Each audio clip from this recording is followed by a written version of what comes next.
Assalamualaikum warahmatullahi wabarakatuh. Saya Yani Ayu Fitrianingrum, NIM B1001803337, kelas L Ekonometrika. Di sini saya akan melakukan regresi linear berganda serta akan membacakan hasil regresi tersebut. Data yang saya gunakan yaitu data permintaan mobil penumpang baru pada tahun 1971 sampai 1986 di Amerika Serikat. Di sini terdapat variabel Y yaitu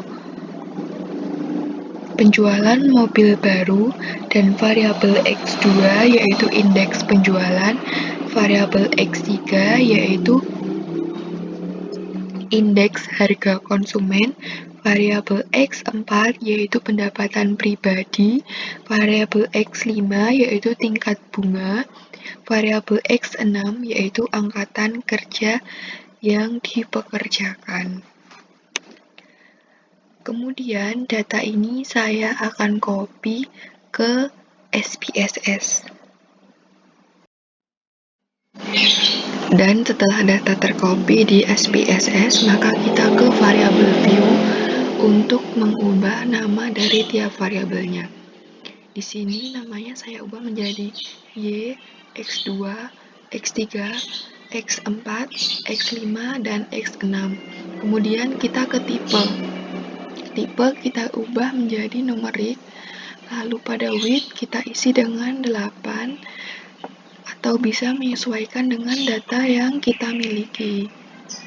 Kemudian pada kolom desimal, di sini juga menyesuaikan dengan data yang kita miliki. Misal pada X2 desimalnya yaitu 1, karena pada data yang kita miliki, pada X2 terdapat satu angka di belakang koma. Kemudian pada label.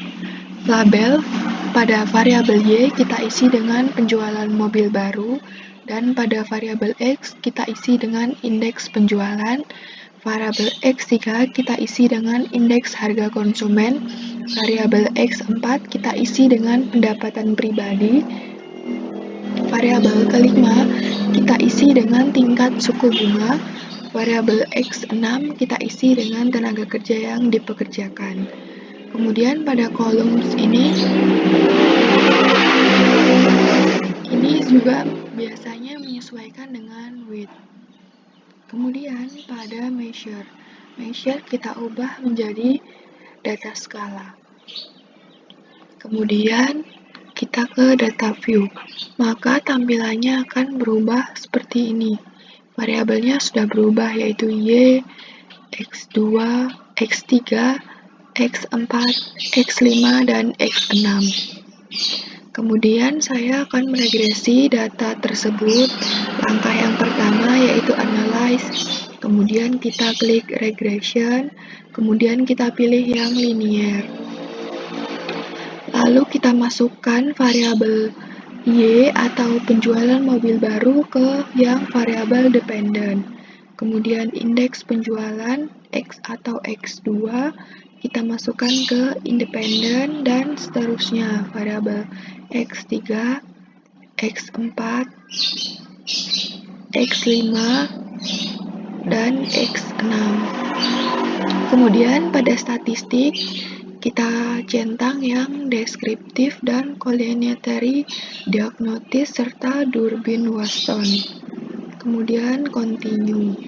Kemudian pada plots kita klik yang normal probability plot. Kemudian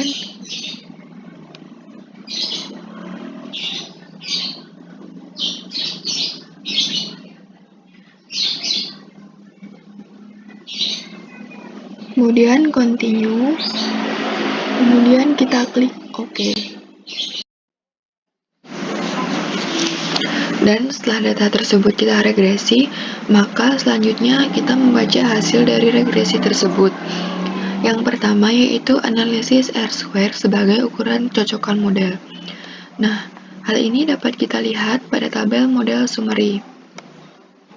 Pada tabel model summary terlihat R-square adjusted yaitu sebesar 0,644, yang artinya variabel independen dapat menjelaskan variabel dependen yaitu sebesar 64,4%, sedangkan 35,6% dijelaskan oleh faktor lainnya. Di sini terdapat keterangan yaitu variabel independennya yaitu tenaga kerja yang dipekerjakan, tingkat suku bunga, indeks harga konsumen, indeks penjualan, serta pendapatan pribadi. Kemudian yang B, variabel dependen yaitu penjualan mobil baru. Selanjutnya pada uji F. Uji F ini dapat kita lihat hasilnya pada tabel ANOVA. Dasar pengambilan keputusannya yaitu jika nilai signifikansi kurang dari 0,05, maka artinya variabel independen secara bersama-sama atau stimulan berpengaruh terhadap variabel dependen. Nah, di sini dapat kita lihat nilai signifikansinya yaitu sebesar 0,006, yang artinya lebih kecil daripada 0,05. Maka variabel independennya yaitu tenaga kerja yang dipekerjakan, tingkat suku bunga, indeks harga konsumen, indeks penjualan, dan pendapatan pribadi secara bersama-sama atau stimulan berpengaruh terhadap variabel dependen yaitu penjualan mobil baru. Kemudian selanjutnya pada uji T. Uji T ini dapat kita lihat pada tabel koefisien.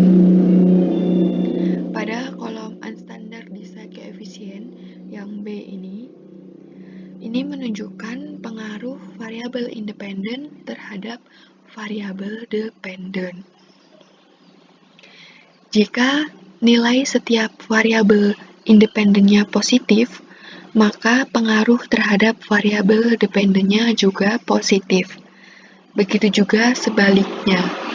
Di sini terdapat dua nilai variabel independen yang negatif, yaitu indeks harga konsumen dan tingkat suku bunga. Maka pengaruhnya terhadap variabel dependen itu juga negatif, atau bisa dibilang tidak ada pengaruhnya. Kemudian selanjutnya kita akan membaca hasil dari uji asumsi klasik. Yang pertama yaitu uji normalitas.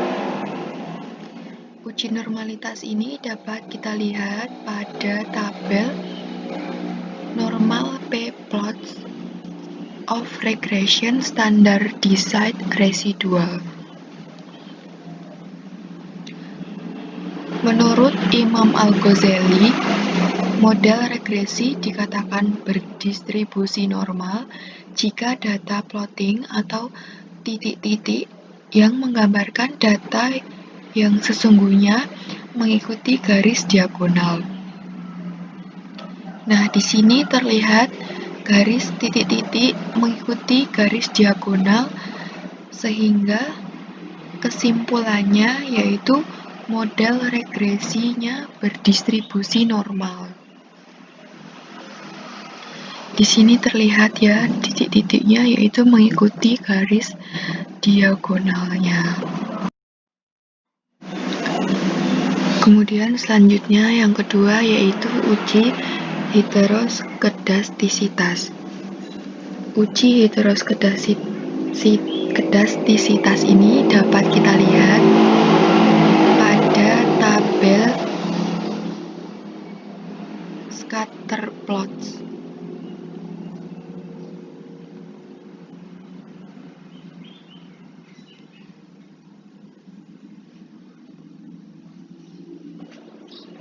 Dasar pengambilan keputusannya yaitu tidak terjadi heteros jika tidak ada pola yang jelas.